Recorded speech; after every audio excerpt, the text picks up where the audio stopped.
Qui aurait dit qu'un jour, un enfant corse demanderait à ses parents de quel animal venait ce cri?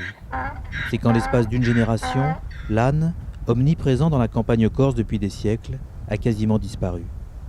Si sentitiu ca la frusta e battali giornalieri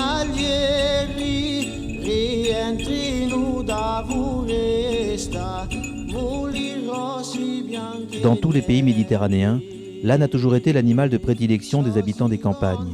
S'il reste aujourd'hui encore important dans de nombreux pays, en France, il a progressivement disparu du paysage.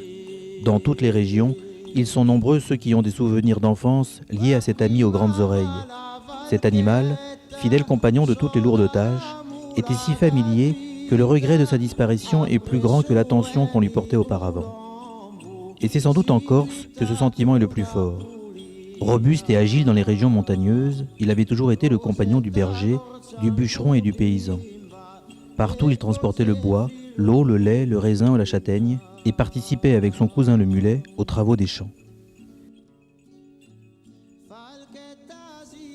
Au fil des ans, l'âne est devenu le représentant de toute une époque, le symbole d'un art de vivre qui a peu à peu disparu.